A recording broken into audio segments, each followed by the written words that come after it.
ইসলামের কাছে এক সাহাবী এসে বলল, ইয়া রাসূলুল্লাহ আ'তিনি শাইআন, আপনি আমাকে কিছু দান করেন, আমার কিছুই নাই। বিষ্ণু বললেন, তোমার কিছু নাই? সাহাবী বললেন, ইয়া রাসূলুল্লাহ ঘরে আমার শুধু দুইটি জিনিস আছে। কয়টা?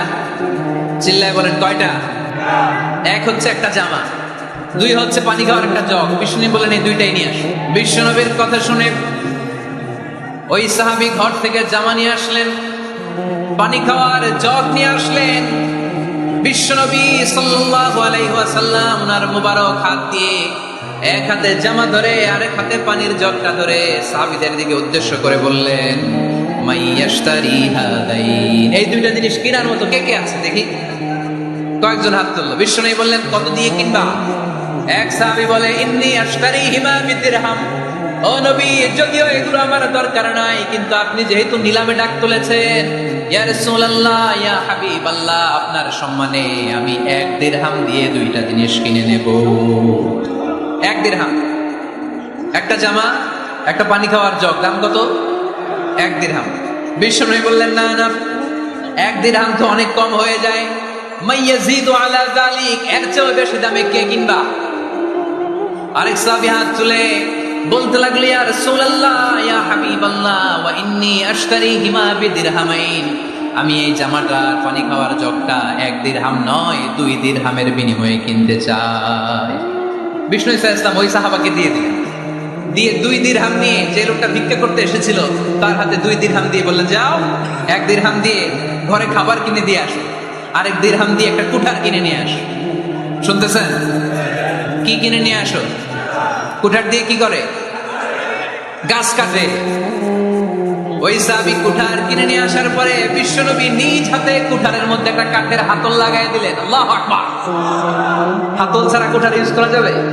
বিশ্বনবী নিজ হাতে ওই কুঠারের ভেতরে একটা হাতল লাগাই দিলেন আর বললেন, লা উরিদু আন আরাকা 15 আইয়া, এই কুঠার নিয়ে জঙ্গলে যাও, গায়ে অনেক শক্তি আছে, কাঠ কাটো, এই কাঠ কেটে বাজারে বিক্রি করো, সামনের 15 দিন যেন আমি আমার চোখের সামনে তোমার না দেখি। বিশ্বনবীর পরামর্শ অনুযায়ী কুঠার নিয়ে ওই সাহাবী জঙ্গলে চলে গেলেন। কাঠ কেটে বাজারে বিক্রি করতে করতে 15 দিন পরে 10 দিরহাম নিয়ে বিশ্বনবীর দরবারে হাজির হয়ে গেলেন।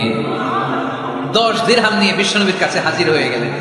সাহাবী এসে বললেন, ইয়া রাসূলুল্লাহ এখন আর আমার ভিক্ষা করা লাগে না, আমার গায়ে অনেক শক্তি আল্লাহ দিয়েছে, আই এম ভেরি এনার্জেটিক, আপনার দেয়া বরকতের কুঠার দিয়ে আমি কাঠ কেটে কেটে স্বাবলম্বী হতে শুরু করেছি। সুবহানাল্লাহ পড়েন। আমি এখন 10 দিরহামের মালিক। বিষ্ণুই বললেন, লা আইয়াহতাতিবা আহাদুকুম হুজমাতান আলা দাহরিহি খায়রুম মিন আইয়াসআলা শাইআন ফায়ু'তিয়াহু আও ইয়ামনাহু, যাদের গায়ে শক্তি আছে তারা ভিক্ষা না করে কাঠ কেটে পিঠে সেই বোঝা নিয়ে বাজারে বিক্রি করা অনেক ভালো। কারণ কারো কাছে যদি তুমি হাত পাতো সে দিতেও পারে, নাও দিতে পারে, আর কষ্ট করলে কষ্ট কোনোদিন বৃথা যায় না। চিল্লায় বলেন ঠিক কিনা? বিষ্ণু ইসলামের অনুপ্রেরণা এই সাহাবা অল্প কিছুদিনের ব্যবধানে স্বাবলম্বী হয়ে গেলেন। What is the moral of the story? বিশ্বনবীর এই প্রফেটিক স্টোরি থেকে আমাদের কি শিক্ষা? লেসন নাম্বার 1, বিশ্বনবী চাইলেই ওই 2 দিরহাম দিয়ে বলতে পারতো, যাও খাবার দাবার কিনে ফ্যামিলিতে দিয়ে আসো। সে ওই 2 দিরহাম নিয়ে খাবার দাবার কিনে ফ্যামিলিকে খাইয়ে রাত্রে আবার ভিক্ষায় নামতো। কথা কন, রাত্রে কি করতো? ভিক্ষায় নামতো। বিষ্ণু ইসলাম তাকে কাজ করে খাওয়ার জন্য উৎসাহ দিলেন। পাশাপাশি বিষ্ণু ইসলাম পার্মানেন্ট সলিউশন দিলেন। এজন্য পার্মানেন্ট সলিউশনের ব্যবস্থা করতে হবে। অনেকে আমরা যাকাত দেই, যাকাতের শাড়ি দেই, যাকাতের লুঙ্গি দেই, আছে না নাই? লক্ষ্মীপুরে এরকম দেয় নাকি? কি দেয়? হ্যাঁ, গাড়ি, গাড়ি দেয়, শাড়ি না। যাকাতের শাড়ি, যাকাতের লুঙ্গি বলতে কোনো কথা ইসলামে নাই। এগুলো খুব কম দামি শাড়ি, যাদেরকে এগুলো দেওয়া হয় তাদেরকে অপমান করা হয়, ঠিক কিনা? আল্লাহ বলেছেন, ওয়ালাকাদ কাররামনা বানি আদম, I have dignified the status of the sons of Adam, আমি আদমের সব সন্তানদেরকে সম্মানিত করেছি। সুবহানাল্লাহ পড়েন। আপনাদের চেয়ে সম্মানিত কেউ আছে? মানুষের চেয়ে সম্মানিত গোটা বিশ্বে আর কোনো মাখলুকাত আছে? নাই। এজন্য যাকাতের শাড়ি দেয়া যাবে না, যাকাতের লুঙ্গি দেয়া যাবে না। যাকাতের শাড়ি আপনারা দেখছেন? এটারে একবার ধোয়ার পরে দ্বিতীয়বার পরা যায় না। মশারি কি পাতলা, এর চেয়েও পাতলা। এই জন্য যাকাতের শাড়ি, যাকাতের লুঙ্গি বলতে ইসলামে কোনো পরিভাষা নাই। আপনাকে স্বাবলম্বী করে দেওয়ার চেষ্টা করতে হবে। যারা লক্ষ্মীপুর জেলায় বিজনেস ম্যাগনেট আছেন তারা একসাথে হয়ে একটা স্ট্রং জাকাত ম্যানেজমেন্ট প্ল্যাটফর্ম করতে পারেন, যেখান থেকে আপনারা বিভিন্ন থানায় বিভিন্ন গ্রামে বাছাই করে করে কিছু ভাইদেরকে জাকাত দিতে পারেন স্বাবলম্বী করার উদ্দেশ্যে।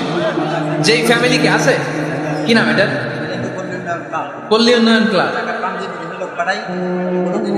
মাশাআল্লাহ, জাকাত ফান্ড দিয়ে বিদেশে লোক পাঠায়। এর চেয়ে সুন্দর পদ্ধতিতে জাকাত বিতরণ আর হতে পারে? যেই লোকটাকে, যেই ছেলেটাকে বিদেশে পাঠানো হয়েছে ওই ফ্যামিলিটা আর কোনোদিন জাকাতের শাড়ি নেওয়ার জন্য লাইনে দাঁড়াবে? যেই ছেলেটাকে ওনারা অস্ট্রেলিয়ান গাভী কিনে দিছে, দুধ বিক্রি করে যেই ফ্যামিলিটা স্বাবলম্বী হতে শুরু করেছে, তারা আর কোনোদিন জাকাতের লাইনে যেয়ে দাঁড়াবে না। এজন্য জাকাত দিতে হবে স্বাবলম্বী করার জন্য। ইসলাম আমাদেরকে এটাই শিখিয়েছে, কাজ করে খেতে হবে। কাজে লজ্জা নেই, লজ্জা হচ্ছে অলসতায়। লজ্জা কিসে? আজকের আলোচনা থেকে এটা মুখস্থ করে নিতে হবে, কাজে লজ্জা নেই। লক্ষ্মীপুরের ইয়াংস্টারেরা শ্রমে লজ্জা নেই, পরিশ্রমে লজ্জা নেই, লজ্জা অলসতায়। লজ্জা কিসে? আরো জোরে। নবীরা কি এমনি এমনি বসে বসে খাইছে? কঠিন পরিস্থিতিতেও নবীরা পরিশ্রম করে উপার্জন করা লেগেছে, ঠিক কিনা? সাইয়েদনা মারিয়াম আলাইহিস সালাম, যার নামে আল্লাহ তাআলা কোরআনে একটা সূরা দিলেন, উনি পৃথিবীতে এমন একজন মহিয়সী নারী, যেই নারীর গর্ভে, যেই নারীর পেটের ভেতরে স্বামীর স্পর্শ ছাড়া সন্তান দিয়েছে কে? সাইয়েদনা ঈসা আলাইহিস সালাম পেটে আসলেন, মারিয়াম আলাইহিস সালাম লজ্জা পেলেন।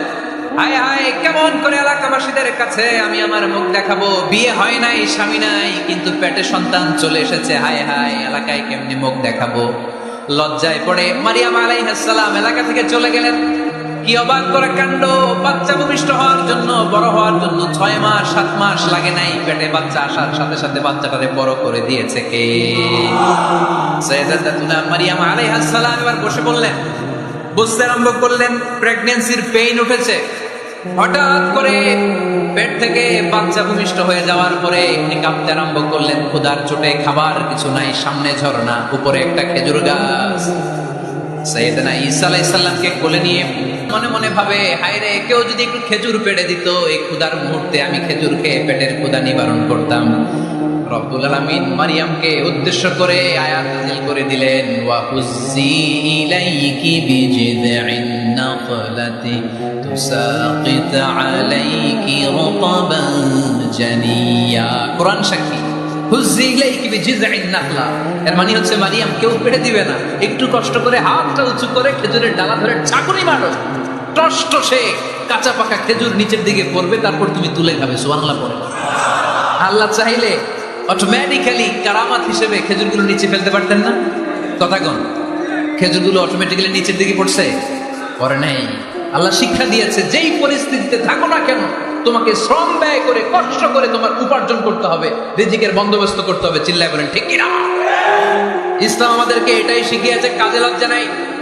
আবার বিশ্বনবী বললেন, ইন কামাতিস সাআ ওয়া ফি ইয়াদি আহাদিকুম ফাসিলাতুন, তোমাদের কারো হাতে যদি একটা চারা বীজ থাকে, সে যদি দেখে কিয়ামত হতে শুরু করেছে, ফাইন ইসতাতাআ আন ইয়াগরিসাহা ক্বাবলা আন তাকুমা আস-সাআ ফালইয়াগরিসহা, কারো হাতে একটা চারা বীজ নিয়ত করেছে, চারা বীজটা রোপণ করবে। ইন দা মিন টাইম দেখলো কিয়ামত হতে শুরু করেছে, বিশ্বনবী বললেন, যদি তোমার সুযোগ থাকে কিয়ামত হওয়ার আগে চারা বীজটা রোপণ করে দাও। কথা বুঝতে পেরেছেন? আপনার হাতে একটা চারা বীজ, আপনি প্ল্যান করেছেন এই চারা বীজটা রোপণ করবেন। ইন দা মিন টাইম দেখলেন কি হওয়া শুরু হয়েছে? ইদা জুলজিলাতিল আরদু জিলজালাহা, দ্য বিগেস্ট আর্থকোয়েক, ভূমিকম্প শুরু হয়েছে, কিয়ামত হয়ে যাবে। বিশ্বনবী বললেন, কিয়ামত হইতেছে ওদিকে, আর তোমার হাতে যদি চারা বীজ থাকে, দেরি করো না, কিয়ামত তোমার কাছ পর্যন্ত আসার আগে সুযোগ পেলে চারা বীজটা রোপণ করে দাও। ইসলাম শিখিয়েছে, শেষ নিঃশ্বাস পর্যন্ত তোমাকে লড়ে যেতে হবে। এই পৃথিবীতে কেউ কাউকে জায়গা করে দেয় না, জায়গা করে নিতে হবে। এই পৃথিবীটা, the life is not a bed of roses, এটা ফুল বিছানো কোনো ফুল সজ্জা নয়, এটা কণ্টকাকীর্ণ। কেউ আপনার স্পেস করে দিবে না, কেউ আপনাকে সুযোগ করে দিবে না, কেউ আপনার জায়গা করে দিবে না, বরং আপনি জায়গা করে নিলে টাইনা নিচে নামা। কথা বলেন? এজন্য কখনো অলসতাকে স্থান দেয়া যাবে। রাসূল বাত্তালি দুক্কানুশ শয়তান, অলস মস্তিষ্ক শয়তানের রাখা। অলস যদি কেউ থাকে, এটারে টেনে বেঁধে কাজে নামাবে, পারা যাবে? আলহামদুলিল্লাহ, লক্ষ্মীপুরে এরকম অলস ছেলে পেলে নেই, আছে। আমরা আজকে অলসতাকে নো বলে যাবে মাহফিল থেকে। অলসতাকে আমরা কি বলবো? আওয়াজ করে বলতে হবে। অলসতাকে কি বলবো আমরা? মুমিনের জীবনে কোনো অলসতা নেই। অলস হয় মুনাফিকরা। অলস হয় কারা? চিল্লায় বলতে হবে। মুমিনরা অলস হয়? অলস হয় কারা? এজন্য কোরআনে আল্লাহ এই কথাও বলে দিলেন, ওয়াইদা কামু ইলাস সালাতি কামু কুসালা ইউরাউনান নাসা ওয়ালা ইয়াযকুরুনাল্লাহা ইল্লা কালিলা। সুবহানাল্লাহ পড়ে। মুনাফিকরা যখন মানুষকে দেখানোর জন্য নামাজে যায়, ওই নামাজে তাদের ইখলাস নাই, ওই নামাজের ভেতরে তাদের কোনো খুশু খুদু নাই, ওই নামাজের ভেতরে আছে শুধু অলসতা। ওই নামাজে কি আছে? কিন্তু আমরা যখন নামাজে যাই আমাদের অলসতা আছে? আমরা নামাজ পড়লে আমাদের হৃদয়টাকে সজীব করে দেয় কে? আমরা উযু করলে আমাদের মনটাকে চাঙ্গা করে দেয় কে? আমরা মসজিদে ঢুকলে হৃদয়টাকে প্রাণবন্ত করে দেয় কে? মুমিন তো নামাজে গেলে চাঙ্গা হয়, মুমিন উযু করলে চাঙ্গা হয়। বিষ্ণু ঈসা ইসলাম বললেন, ইয়াকিদু শাইতানু আলা কাফিয়াতি রাসি আহাদিকুম ইদা নাম। খেয়াল করে শুনবেন লক্ষ্মীপুরের ভাইয়েরা, চমৎকার একটা হাদিস। আমরা যখন ঘুমোতে যাই, শয়তান আমাদের প্রত্যেকের মাথার পিছনে 3টা অলসতার গিট মারে। কয়টা? আওয়াজ করে বলেন। 3টা অলসতার গিট মারে। ইয়াকিদু শাইতানু আলা কাফিয়াতি রাসি আহাদিকুম সালাসা উকাব। 3টা গিট মারে যখন আমরা ঘুমোতে যাই। অলসতার 3টা গিট মেরে আমাদের কানের সামনে এসে ফিসফিস করে মন্ত্র পড়তে থাকে, আলাইসা লাইলুন তাওয়ীলুন ফারকুদ, আলাইসা লাইলুন তাওয়ীলুন ফারকুদ। বিশাল লম্বা রাত, ঘুমাও। অনেক সময় আছে, ঘুমাও। রাত 5টা বেজে যাচ্ছে, তাহাজ্জুদের সময় শেষ হয়ে যাচ্ছে, তখনও শয়তান বলে রাত অনেক লম্বা, ঘুমাও। ফজরের সময় পার হয়ে যাচ্ছে, সূর্য উঠে যাচ্ছে, শয়তান বলে আলাইসা লাইলুন তাওয়ীলুন ফারকুদ, এখনো অনেক সময় আছে, লম্বা লম্বা লম্বা চৌড়া রাত পড়ে আছে, তুমি ঘুমাও। বিশ্বনবী বললেন, ফাইন ইস্তাইকাযা ওয়া যাকারাল্লাহ ইনহাল্লাত উকদা। আমার উম্মতের কেউ যখন ঘুম থেকে জেগে ঘুম থেকে ওঠার দোয়া পড়া শুরু করে দেয়, অলসতার প্রথম গিটটা সাথে সাথে খুলে দেয় কে? আপনি ঘুম থেকে উঠেই যখন ঘুম থেকে ওঠার দোয়া পড়বেন, আপনার অলসতার প্রথম গিট খুলে দেয় কে? ঘুম থেকে ওঠার দোয়াটা কি? আলহামদুলিল্লাহিল্লাযী আহইয়ানা বা'দা মা আমাতানা ওয়া ইলাইহিন নুশুর। প্রশংসা সে আল্লাহ, যে আল্লাহ আমাদেরকে লম্বা একটা ঘুম শেষে, মৃত্যু শেষে আমাদেরকে ঘুম থেকে উঠালেন। এই দোয়াটা পড়ার সাথে সাথে শয়তান যে 3টা গিট মারছে, ওই 3টার একটা খুলে দেয় কে? ফাইন তাওয়াদ্দা ইনহাল্লাত উকদা। ঘুম থেকে জেগে ঘুমের দোয়া পড়ার পরে যখন কেউ ওযু করে ফেলে, অলসতার দ্বিতীয় গিটটাও খুলে দেয় কে?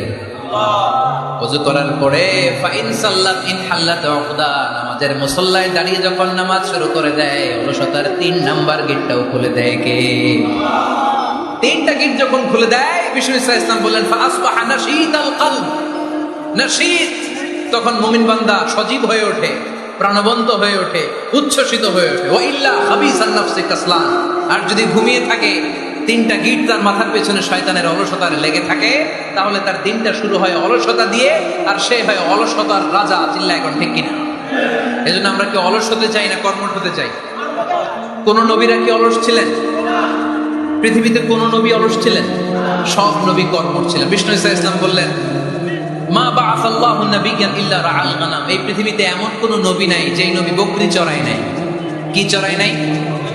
বকরিরে আপনারা লক্ষ্মীপুরের ভাষায় কি বলেন? কি বলেন? ছাগল। তো পৃথিবীতে এমন কোন নবী নাই যেই নবী কি চড়ায় নাই? ছাগল চড়ায় নাই। সাহাবারা বললেন, ইয়া রাসূলুল্লাহ আনতা কাযালিক, আপনিও ছাগল চড়াইছেন?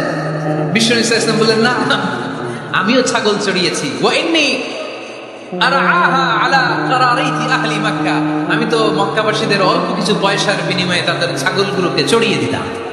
সুবহানাল্লাহ পড়বেন না? বিষ্ণু ইসলাম ছাগল চড়াতেন। ছাগল চড়ানো সহজ কাজ না কঠিন কাজ? কেন কঠিন এটা?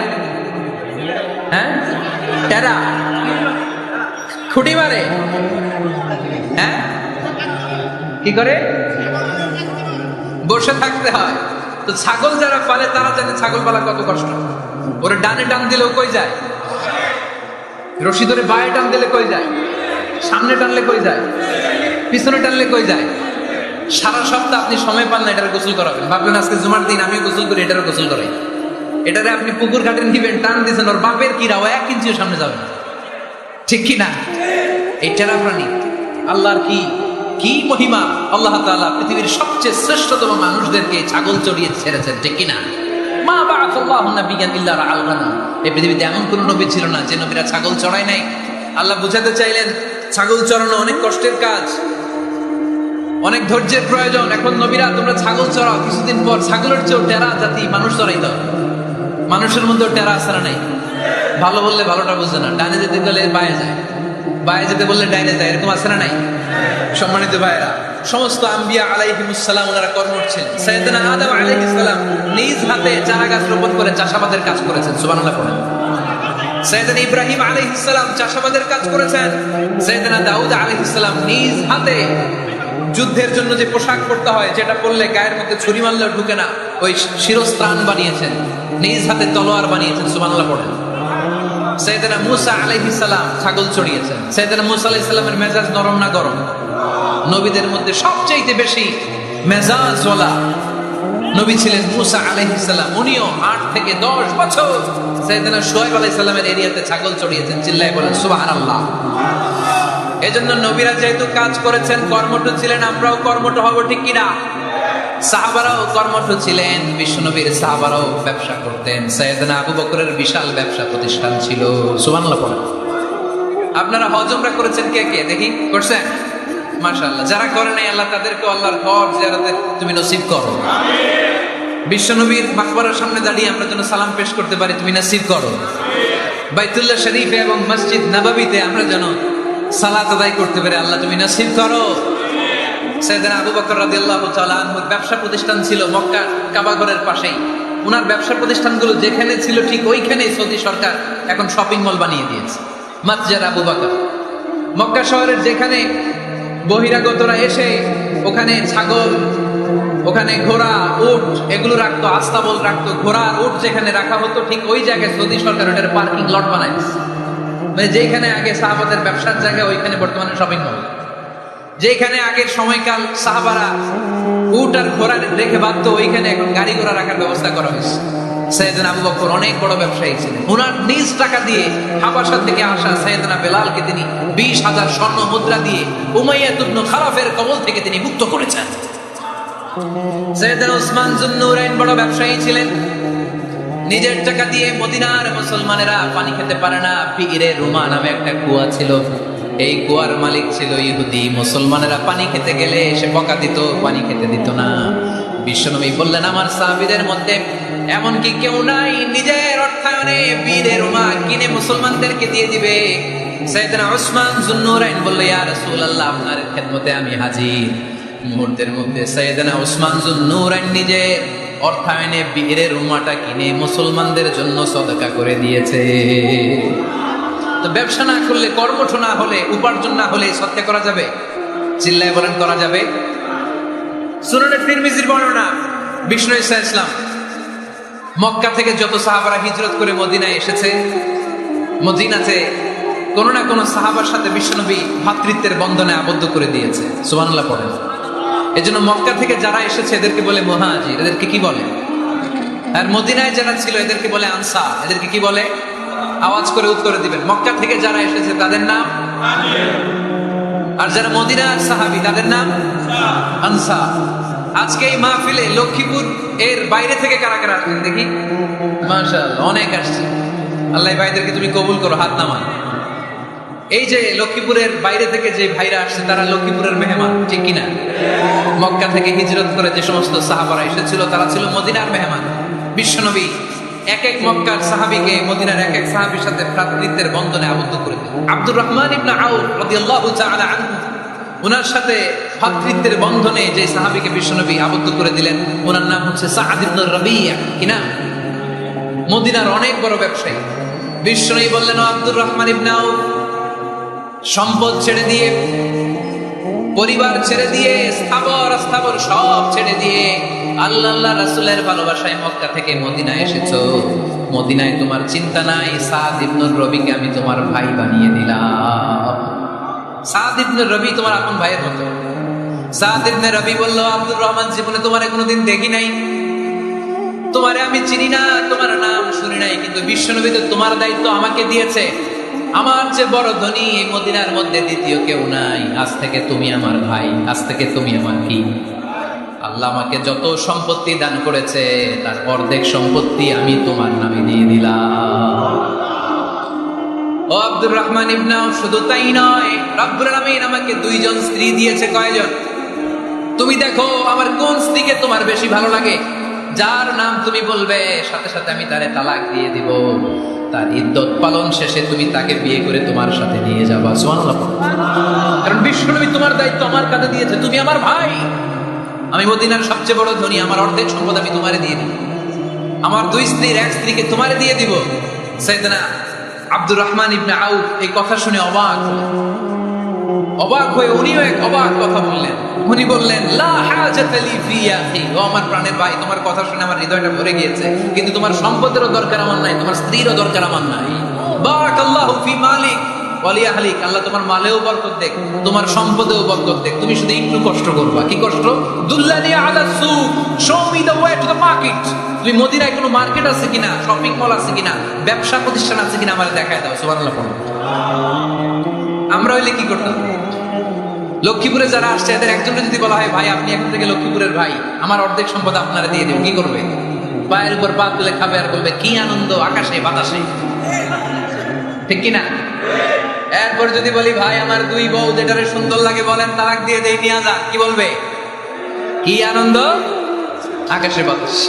আল্লাহ রাসূলের সাহাবী আব্দুর রহমান ইবনে আউফ বললেন, লা হাজাতা লি ফি, আমার দরকার নেই। দুল্লানি আলা সুক, just show me the way to market. এখানে মার্কেট কই আছে দেখায় দাও। অবাক হয়ে গেলেন সাদ বিন রাবি, বললেন, ও আব্দুর রহমান ইবনে আউফ, ঠিক আছে তুমি যদি নিতে না চাও তোমারে আমি জোর জবরদস্তি করব না। শুনে রাখো, মদিনাতে ইহুদিদের কয়নুকার একটা বাজার আছে। এই কথা বলার সাথে সাথে আব্দুর রহমান ইবনে আউফ চলে গেলেন।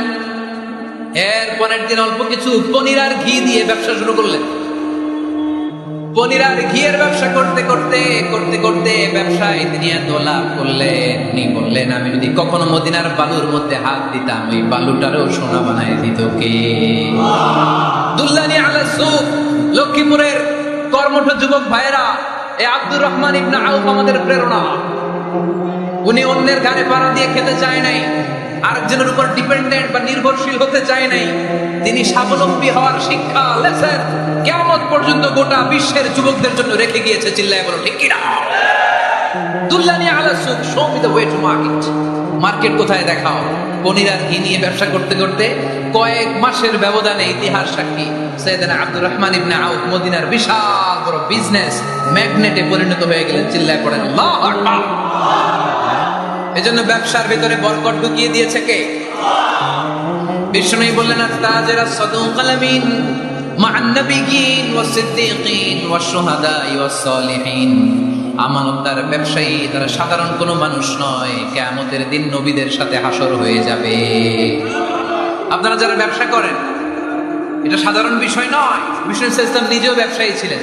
ওনার জীবনের প্রথমে তিনি খাদিজা রাদিয়াল্লাহু তাআলা আনহা ব্যবসার স্টাফ হয়ে কাজ শুরু করেছেন, এরপর নিজে ব্যবসা শুরু করেছেন।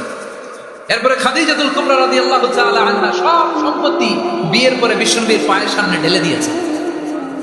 বললেন, ইয়া রাসূলুল্লাহ, এই সম্পদ আমি আপনাকে দিয়ে দিলাম, আপনি ইচ্ছামতো দিনের প্রয়োজনে খরচ করেন। সুবহানাল্লাহ পড়েন।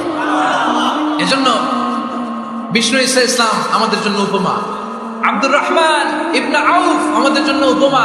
যারা ব্যবসা করেন তারা বিষ্ণু ইসলামের সুন্নাহ পালন করছেন। আত-তাজির আস-সাদুক আল-আমিন, বিষ্ণু বললেন সত্যবাদী আমানতদার ব্যবসায়ী, যে ব্যবসা করতে যে মিথ্যা কথা বলে না। অনেক ব্যবসায়ীরা আছে পণ্য চালানোর জন্য মিথ্যা কথা বলে আর কসম কাটে, আসরা নাই। এমনটা করা যাবে? সকালবেলা স্ত্রীরে বলে, এই গরুগুলা বিক্রি করবো, তুই একটা দাম কম। কত কমো? স্ত্রীরে শিখাই দিচ্ছে, এই গরুর দাম তুই 40,000। তো বউ বলে, ঠিক আছে দাম কইলাম 40,000। এরপরে বাজারে যখন গরু বিক্রি করতে যায়, একজন যখন বলে যে ভাই এটা 30,000 টাকা দিয়ে কিনবো, ভাই আল্লাহর কসম সকালে একজন 40,000 দাম কইছে, আমি দেইনি। আছে না নাই? কৌশল করে। বউরে শিখাইছে সকালে, তুই দাম কর 40,000। তো বাজারে দেখবে সকালে একজন দাম করছে, দাম করে কইছে 40,000 দেইনি, আমাদের 30,000 কেমনে দেই? এরকম ডাকাইত আছে না নাই? আলহামদুলিল্লাহ লক্ষ্মীপুরে এরকম লোকজন নাই। আরে নাই, আমি কই নাই, এরা কে আছে? লক্ষ্মীপুরের মানুষ খুব ধার্মিক, আমি জানি। লক্ষ্মীপুর, নোয়াখালী, ফেনী, এই বেল্টের লোকজন খুব আল্লাহওয়ালা। এদের মধ্যে আল্লাহওয়ালার সংখ্যা বেশি। এখানে আলেম ওলামা বেশি, এখানে মসজিদ মাদ্রাসা বেশি। এই জন্য এই জেলাগুলোতে আল্লাহর রহমত বেশি। আল্লাহ, তুমি এই জেলার ছেলেবেলাদেরকে, এই জেলার লোকদেরকে তুমি কবুল করো, মা বোনদেরকে তুমি কবুল করো। সম্মানিত ভাইয়েরা, এজন্য আজকের মাহফিল থেকে আমরা যেটা শিখলাম সেটা হচ্ছে পরিশ্রমে কোনো লজ্জা আছে? আমরা কাজ করে খাবো, ঠিক কিনা? Never under estimate any job. যুবক ভাইয়েরা, লক্ষ্মীপুরের যুবক ছেলেরা, শুনতেছ? এরকম আওয়াজ করতে হবে, কান খাড়া করে শোনো। Never under estimate any job. কোন চাকরিকে ছোট করে দেখা যাবে, whether it's small or big, you don't care. এটাতে কেয়ার করা যাবে না। ছোট্ট চাকরি পাইলে ঢুকে যাবে, বড় অফার আসলে পরে ঢুকবা। এটা ছোট কাজ, এটা হোটেলের ওয়েটার, এটা ছোট্ট স্টাফ, এটা কেরানি না। কাজ কাজ, কাজের মধ্যে কোনো ছোট বড় নাই। খেটে খাওয়া মানুষকে বিশ্বনবী অনেক সম্মান করতেন। বিশ্বনবী সাল্লাল্লাহু আলাইহি ওয়াসাল্লাম খেটে খাওয়া মানুষদেরকে এত ভালোবাসতেন, বিদায় হজের মতো এত গুরুত্বপূর্ণ ভাষণও এই মেহনতি মানুষদের কথা বাদ যায় না। সুবহানাল্লাহ পড়বেন না? দিনটা ছিল জুমাবার। বিশ্বনবী সাল্লাল্লাহু আলাইহি ওয়াসাল্লাম আরাফাতের ময়দানে দাঁড়িয়ে ঐতিহাসিক একটা ভাষণ দিলেন। এই ভাষণের নাম হলো বিদায় হজের ভাষণ। এই বিদায় হজের ভাষণেও খেটে খাওয়া মানুষের কথা বিশ্বনবী বাদ দেয় না। বিশ্বনবী বলেছেন, আরিক্কাকুম, খবরদার, অধীনস্থ কর্মচারীদের সাথে খারাপ আচরণ করো না। আতঈমুহুম মিম্মা তাকুলুন ওয়াকসুহুম মিম্মা তালবিসুন। খবরদার, মনে রেখো, তোমরা যা খাবে তোমাদের অধীনস্থ কর্মচারীদেরও তা খাওয়াবে, তোমরা যা পড়বে তাদেরও তা পড়াবে। বিশ্বনবী শেষ নিঃশ্বাস ত্যাগ করে যাওয়ার আগে যেই কয়েকটা কথা বলেছিলেন তার মধ্যে মেহনতি মানুষদের জন্য কথা আছে না নাই? বিষ্ণু ইসা ইসলাম যখন শেষ নিঃশ্বাস ত্যাগ করবেন, তিনি বলেছিলেন, আসসালাত আসসালাত, উম্মতেরা, নামাজ নামাজ নামাজ ছেড়ে দিও না, নামাজ তরক করো না, নামাজ কাজা করো না। আর বলেছিলেন, ওমা মালাকাত আইমানুকুম, অধীনস্থ কর্মচারীদের সাথে খবরদার খারাপ আচরণ করো না। যারা কর্মচারীদের সাথে খারাপ আচরণ করে, যারা মানুষের কাছ থেকে শ্রম নিয়ে কাজ করিয়ে টাকা দেয় না, কিয়ামতের দিন তাদের বিরুদ্ধে মামলা দায়ের করবে কে? কে করবে? হাদিসে কুদসি সাক্ষী বিষ্ণু ইসা ইসলাম বলেন, আল্লাহ তাআলা ফরমান, আনা খাসমুহুম সালাসাতুন আনা খাসমুহুম ইয়াউমাল কিয়ামা। তিন শ্রেণীর ব্যক্তির বিরুদ্ধে আল্লাহ বলেন, আমি নিজেই কিয়ামতের দিন মামলা দায়ের করব। I will be against them in the day of judgment. Three categories of people, I will be against them in the day of judgment. তিন শ্রেণীর লোক কিয়ামতের দিন তারা ছাড় পাবে না। আল্লাহ বলেন, আমি নিজেই তাদের বিরুদ্ধে মামলা দায়ের করব। এর মধ্যে এক শ্রেণীর লোক হচ্ছে রাজুলুন ইস্তাআজারা জিরান ফাস্তাউফা মিনহু ওয়া লাম ইয়াতি আজরা। একজন শ্রমিক ভাড়া করে তার কাছ থেকে কাজ নিয়েছে, কিন্তু তার পারিশ্রমিক আদায় করে নাই। এরকম আছে না নাই?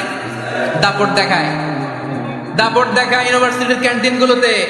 ইউনিভার্সিটির ক্যান্টিনে যে খায় মাগার বিল দেয় না, এরকম টাকায় আছে না নাই? চায়ের দোকানে চা খেয়ে আগে পরে দিব, বিল দেয় না, আছে না নাই? দোকানে যে পণ্য কিনে বিল দেয় না, পরে দিব, আছে না নাই?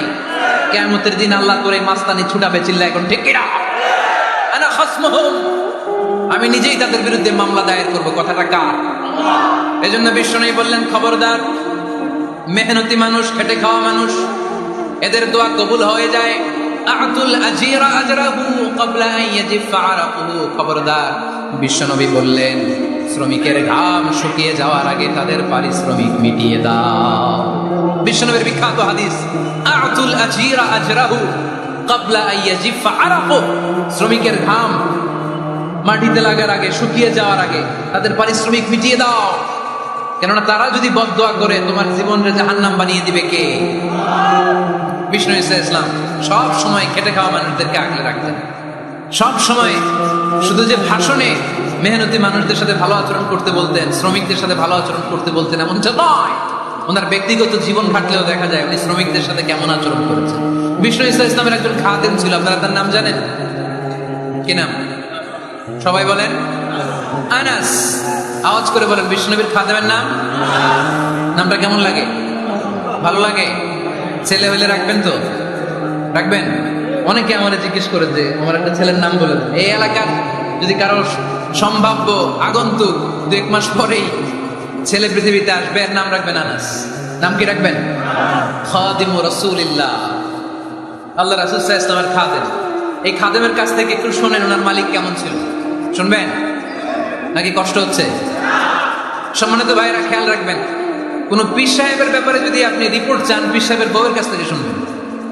কথা কয় না, বোঝে নাই বোধ হয়। একজন পীর সাহেব হুজুর উনি কেমন, রিপোর্ট দিবেন কার কাছ থেকে? কার কাছ থেকে? বউয়ের কাছ থেকে। একজন বড় সাহেব, বড় নেতা, তার ব্যাপারে যদি রিপোর্ট পেতে চান, আমি কয়েকটা জায়গা বলে দিই, এই জায়গাগুলো থেকে রিপোর্ট নেবেন। 1 নাম্বার তার ড্রাইভার, 1 নাম্বার। 2 নাম্বার তার বাড়ির দারোয়ান, 2 নাম্বার। 3 নাম্বার তার খাদেম, 3 নাম্বার। 4 নাম্বার তার ঘরের কাজের মেয়ে, 4 নাম্বার। এদের কাছ থেকে আসল রিপোর্ট পাওয়া যায়, ঠিক কিনা? এবার বিশ্বনবীর ব্যাপারে বিশ্বনবীর খাদেম কি বলে শুনবেন? বুঝে নাই বোধ হয়। বিশ্বনবীর ব্যাপারে বিশ্বনবীর খাদেম কি কমেন্টস করছে শুনতে চান? খাদেমের নাম আরো জোরে বলতে হবে। আনাস রাদিয়াল্লাহু তাআলা, আনাস রাদিয়াল্লাহু তাআলা আনহু বলেন, বিশ্বনবী যখন মক্কা থেকে মদিনায় হিজরত করে আসলেন, মদিনার অলিতে গলিতে আনন্দের বন্যা বয়ে গেল। তলা আল বাদরু আলাইনা বলে সবাই বিশ্বনবীকে বরণ করে নিল, সবাই বিশ্বনবীর সাথে দেখা করতে আসলো। সবাই যখন আনসারী নারী পুরুষরা দেখা করতে যায়, আমার আম্মাও বলল, আনাস মক্কা থেকে বিশ্বনবী এসেছে, চলো তোমারে নিয়ে দেখা করতে যাই। আনাসের মা আনাস রাদিয়াল্লাহু তাআলা আনহু যখন খুব ছোট্ট, তিনি যে দেখে মানুষের ভিড়ে আনাসকে নিয়ে সামনে যাওয়া যায়, আর তিনি দেখলেন মদিনার অলিতে গলিতে মানুষের ভিড়, আনসারী আবাল বৃদ্ধ বনিতা নারী পুরুষ সবাই বিশ্বনবীর সাথে দেখা করছে। আর যারাই দেখা করছে হাতে কোনো না কোনো হাদিয়া নিয়ে বিশ্বনবীর সাথে দেখা করতেছে। সুবহানাল্লাহ কইবেন না? আনসারী যত সাহাবারা বিশ্বনবীর সাথে দেখা করতে এসেছে, কি নিয়ে আসছে? কথা কয় না। তাহাদাও তাহাব্বু, হাদিয়া দাও, একে অপরকে হাদিয়া দাও, তোমাদের মধ্যে ভালোবাসার বন্ধনকে বাড়িয়ে দিবে কে? আনাসের মা বললেন, আমি মানুষ ধাক্কাতে ধাক্কাতে বিশ্বনবীর সামনে পর্যন্ত গেলাম, যে দেখি সবাই বিশ্বনবীর হাদিয়া দেয়। আমি বিশ্বনবীর সামনে যে কাঁদো কাঁদো স্বরে বললাম, ইয়া রাসূলুল্লাহ, ইয়া হাবিবাল্লাহ, লাম ইউবকি রাজুলুন ওয়ালা ইমরাআতুন মিনাল আনসার ইল্লা ক্বাদ আতহাফাকা বিতুহফা। ও নবী, আমি দেখতে পেয়েছি আনসারী এমন কোন নারী নাই, এমন কোন পুরুষ নাই যে আপনাকে আপনার হাতে কোনো না কোনো হাদিয়া দেয় নাই। ওয়া ইন্নী লা আকদিরু আলা যালিকা মা উদহিকুকা বি। কিন্তু ইয়া রাসূলুল্লাহ, ইয়া হাবিবাল্লাহ, আমার কাছে তো কোনো টাকা নাই, আমার কাছে কোনো পয়সা নাই, আমার ঘরে এমন কোনো জিনিস নাই যে জিনিসটা আমি আপনারে হাদিয়া দেব, ইল্লা ইবনি হাদা, আমার এই নাড়ছেড়া ধন কলিজার টুকরা সন্তান আনাস ছাড়া। ও আখিরি জামানার পয়গম্বর, আমি আমার কলিজার টুকরা আনাসকে আপনারে হাদিয়া দিয়ে দিলাম। ইয়া রাসূলুল্লাহ, মদিনার আনসারী এমন কোন নারী পুরুষ কেউ তো বাকি নাই যে আপনাকে হাদিয়া দেয় নাই, সবাই তো হাদিয়া দিল। আপনার দরবারে হাদিয়া পেশ করার মতো আমার কাছে কিছু নাই। আপনারা কি হাদিস থেকে নেয়া এই গল্পটা বুঝতে পেরেছেন? কথাটা শুনতেছিলেন? আনাস রাদিয়াল্লাহু তাআলা আনহুর মা বললেন, ইয়া রাসূলুল্লাহ, আনসারী এমন কোন নারী নাই, এমন কোন পুরুষ নাই যে আপনারা হাদিয়া দেয় নাই, কিন্তু আমার তো হাদিয়া দেওয়ার মতো কিছু নাই আমার এই কলিজার টুকরা আনাস ছাড়া। কি আর আমি করবো, আমার কলিজার টুকরা আনাসকে আমি আপনার দরবারে হাদিয়া দিয়ে দিলাম।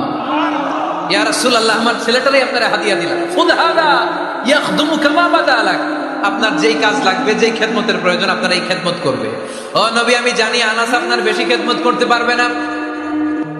আনাস আপনার মেসওয়াক এনে দিবে, ওযুর পানি এনে দিবে, জুব্বা লাগলে জুব্বাটা এনে দিবে, ছোটখাটো কাজ করে আপনারে সাহায্য করবে। আমার কলিজার টুকরা সন্তানকে চিরকালের জন্য আমি আপনারে হাদিয়া দিয়ে দিলাম। আনাস রাদিয়াল্লাহু তাআলা আনহু বর্ণনা করছেন, আমি দাঁড়িয়ে দাঁড়িয়ে শুনছি আমার আম্মা বলছে আমি নাকি বিশ্বনবীর জন্য হাদিয়া।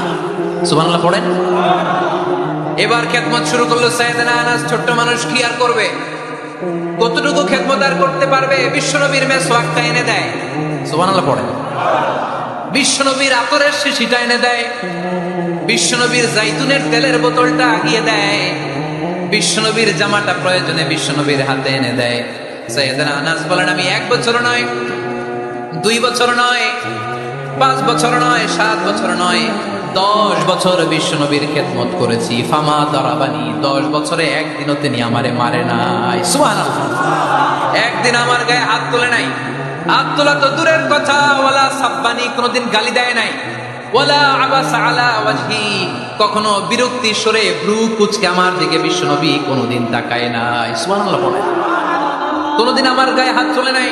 আরে হাত তোলা তো দূরের কথা, আমাকে ধমকি পর্যন্ত দেয় নাই। ধমকি দেয়া তো দূরের কথা, আমরা অনেক সময় বিরক্ত হয়ে ভ্রু কুঁচকাই না। এরকম বিরক্তি হলে আমরা কারোর প্রতি বিরক্ত হলে কি হয়? কপাল ভ্রু কুঁচকে ওঠে, ঠিক কিনা? সাইয়েদনা আনাস বললেন কোনদিন মারে নাই। খাদেম বলতেছে, খাদেম, বড় সাহেবের রিপোর্ট কার থেকে নিতে হয়? হয় খাদেম, নয় দারোয়ান, নয় ঘরের কাজের মেয়ে, তা না হলে ড্রাইভার। বিশ্বনবীর খাদেম বিশ্বনবীর ব্যাপারে কি কমেন্ট করছে? মা সাব্বানি ওয়ালা জারাবানি ওয়ালা আবাসা ফি ওয়াজহি।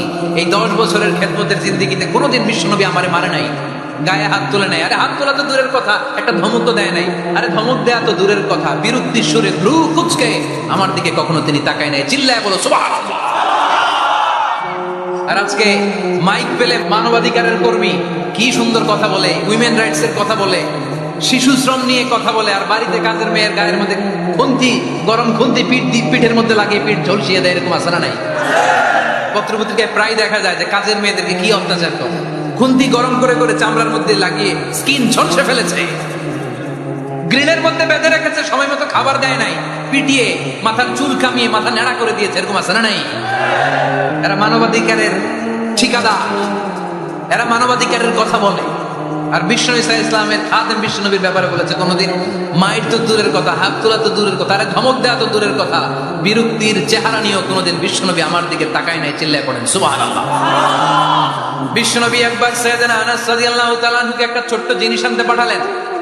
সাইয়েদনা আনাস রাদিয়াল্লাহু তাআলা আনহু জিনিসটা আনতে যে মদিনার অলিতে গলিতে বাচ্চাদের খেলা দেখে জিনিস আনতে ভুলে খেলায় দাঁড়িয়ে গেলেন। ছোট মানুষ, ছোট্ট একটা বাচ্চা যদি আমার সাথে নেই, সে কি আমার প্রয়োজন বুঝবে? আমার সেন্টিমেন্ট যেরকম বাচ্চা কি ওটা টের পাবে? ছোট্ট আনাসকে বললেন আমার জুব্বা নিয়ে আসো। বিষ্ণু ইসলাম শাম দেশের জুব্বা পড়তেন, বলতেন জুব্বা নিয়ে এসো। জুব্বা আনতে যখন বেরোলেন আনাস রাদিয়াল্লাহু তাআলা আনহু, দেখলেন মদিনার অলিতে গলিতে বাচ্চারা কুতকুত খেলে। কি খেলে? আপনারা খেলেন? তো এই খেলা দেখে আনাস রাদিয়াল্লাহু তাআলা আনহু ভুলে গেলেন যে বিষ্ণুনবীর জামা আনতে হবে। উনি ভুলে যে উনিও দাঁড়িয়ে খেলা দেখতে শুরু করলেন। এখন ঘন্টার পর ঘন্টা যায়, আনাসও আসে না, জামাও আসে না। বিশ্বনবী ভাবলেন হায় রে, আনাস মনে হয় ভুলে গিয়েছে, কি আর করা যাই, নিজের জামা নিজেই নিয়ে আসে। বিশ্বনবী বের হলেন জামা আনতে। বের হয়েই দেখে মদিনার গলিতে বাচ্চারা খেলতেছে, ওইদিকে আনাস রাদিয়াল্লাহু আনহু দাঁড়ানো।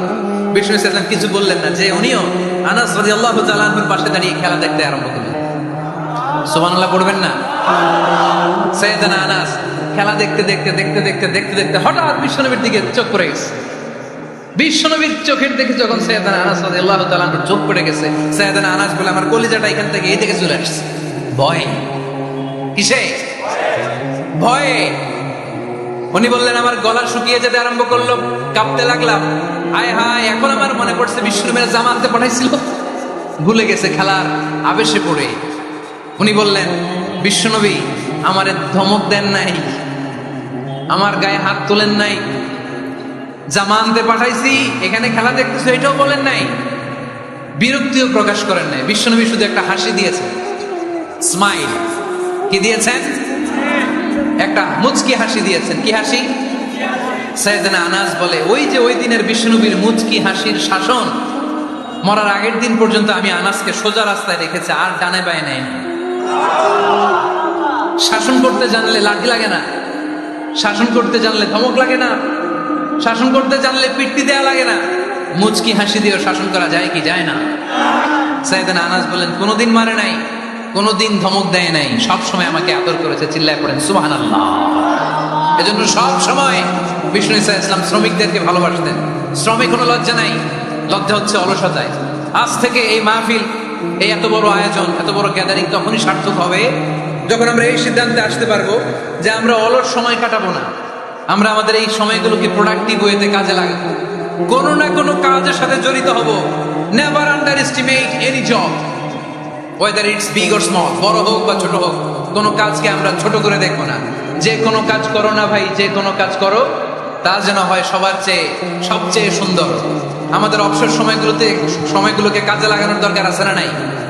আমরা নিজেদেরকে কর্মঠ করে কর্মজীবী হিসেবে, শ্রমজীবী হিসেবে নিজেদেরকে প্রতিষ্ঠিত করতে চাই। রাজি আছো মুসলমান? লক্ষ্মীপুরের যুবক ছেলেরা আওয়াজ করে বলো, পারা যাবে? লজ্জা কিসে? লজ্জা কিসে? অনেকে টাঙ্কি মারে, এদিক সেদিক ঘুরে, আর বলে আমার আব্বা চেয়ারম্যান। আরে তোর আব্বা চেয়ারম্যান, তুই কি? আমার আব্বা MP, member of the parliament. আরে তোর বাবা এমপি, এটা তো তার গৌরব, তোর কি আছে সেটা বল। এজন্য নিজের পায়ে দাঁড়াবো। অলসতার সাথে আমাদের কোনো সম্পর্ক। আজকের এই মাহফিল থেকে আমরা অলসতা, অকর্মণ্যতাকে নো বলে দিলাম। অলসতাকে আমরা কি বললাম? আরো জোরে বলতে হবে, অলসতাকে কি বলবো? আর সবসময় কর্মঠ থাকবো, এনার্জেটিক থাকবো, নিজের পায়ে দাঁড়াবো, আইডিয়া জেনারেট করব, এন্টারপ্রেনার হওয়ার চেষ্টা করব, নতুন নতুন উদ্যোক্তা হওয়ার মাধ্যমে আমরা আমাদের নিজেদের ভাগ্য পরিবর্তনের চেষ্টা করব। কারণ আল্লাহ বলেছেন, ইন্নাল্লাহা লা ইউগাইয়িরু মা বিকাওমিন হাত্তা ইউগাইয়িরু মা বিআনফুসিহিম। আল্লাহ তাআলা ততক্ষণ পর্যন্ত কোন জাতির ভাগ্যের চাকার পরিবর্তন করে না যতক্ষণ পর্যন্ত ওই জাতি নিজে নিজের ভাগ্যের চাকার পরিবর্তন করতে না চায়। চিল্লা এখন ঠিক কিনা? লাকাদ খালাকনাল ইনসানা ফি কাবাদ। আমি মানব জাতিকে কষ্ট সহিষ্ণু আর কর্ম সহিষ্ণু করে তৈরি করেছি। স্রষ্টা আমাদেরকে সৃষ্টি করে এক সংগ্রামে ঠেলে দিয়েছে। এখানে সংগ্রাম না করলে বেঁচে থাকা যায়? আমাদের সংগ্রামটা শুরু হয়েছে যখন আমরা মায়ের পেট থেকে বেরিয়েছি, ঠিক কিনা? একটা বাবার স্পার্মের মধ্যে 2 কোটি যদি শুক্রাণু না থেকে, সেখান থেকে সন্তান হয় না। তার মানে এই 2 কোটি শুক্রাণুর মধ্য থেকে আপনি একজন সফল মানুষ, যিনি বাকি 2 কোটির মধ্যে থেকে সব শুক্রাণুগুলোকে হারিয়ে আপনি সফল হতে পেরেছেন। সেখান থেকে দুনিয়ার বুকে আপনি যখন এসেছেন, আপনাকে সংগ্রাম করে আসতে হয়েছে। যারা সিজারের মাধ্যমে পৃথিবীতে আসে তাদের এই সংগ্রামটা থাকে না, কিন্তু যারা নর্মাল প্রসেসে পৃথিবীতে আসে তাদের প্রচন্ড সংগ্রাম করে, প্রচন্ড চাপা খেয়ে পৃথিবীতে আসতে হয়, ঠিক কিনা? কারণ আমাদের সাইজ ছিল অনেক বড়। আমাদের মায়ের যে অঙ্গটা দিয়ে আমরা পৃথিবীতে আসবো, ওই জায়গাটা ছিল খুবই সরু। আমাকে সংগ্রাম করে, আমাকে যুদ্ধ করে, আমার নিজের অস্তিত্বের প্রমাণ দিয়ে চিৎকার মেরে এই পৃথিবীতে আসতে হয়েছে। চিল্লায় বলো ঠিক কিনা? এই জন্য এই পৃথিবীর বুকে আমরা যতদিন থাকবো সংগ্রাম করে বাঁচতে হবে, ঠিক কিনা? পরিশ্রমে লজ্জা আছে? লজ্জা কিসে? মনে থাকবে লক্ষ্মীপুরের ছেলেরা, যে আয়াত দিয়ে শুরু করেছি সে আয়াত দিয়ে শেষ করছি। যখন সালাতের সময় হয় মসজিদে যাব, আর সালাত যখন শেষ হয় তখন মসজিদের বাইরে আমরা কাজে নেমে পড়বো। রাজি আছি তো? ফাইদা কুদিয়াতিস সালাতু ফান্তাশিরু ফিল আরদি ওয়াবতাগু মিন ফাদলিল্লাহ ওয়াযকুরুল্লাহা কাসীরান লাআল্লাকুম তুফলিহুন। যখন তোমাদের সালাত শেষ হয়ে যায় তখন তোমরা কর্মস্থলে ছড়িয়ে পড়ো, আল্লাহর রিজিক তালাশ করো, তাহলে তোমাদেরকে সফল বানাবে কে? আল্লাহ আমাদের সবাইকে কথাগুলো বুঝার, আমল করার তৌফিক দান করুক। আমরা পড়ি আমিন। যেখানে চেয়েছে ক্লাস 8 পাস, এখানে ডবল মাস্টার ডিগ্রি অ্যাপ্লাই করছে কয়েক লক্ষ। এজন্য আমাদেরকে উদ্যোক্তা হতে হবে। You have to be the entrepreneur. আমাদের উদ্যোক্তা দরকার, বেশি বেশি নতুন নতুন উদ্যোক্তা। নিজেই এমন আইডিয়া নিয়ে আসবে যে আইডিয়া বিক্রি করে, দুর্দান্ত আইডিয়া দিয়ে তুমি পুরো দেশ কাঁপিয়ে দিতে পারো। পারা যাবে না লক্ষ্মীপুরের ছেলেরা? আইডিয়ার অনেক দাম। You have to generate new ideas. নতুন নতুন আইডিয়া এনে মানুষ গোটা বিশ্বকে তাক লাগিয়ে দিচ্ছে। এই যে গত কয়েক বছর আগে কারের একটা রাইড চালু হয়েছে, নাম হয়েছে উবার, কি নাম?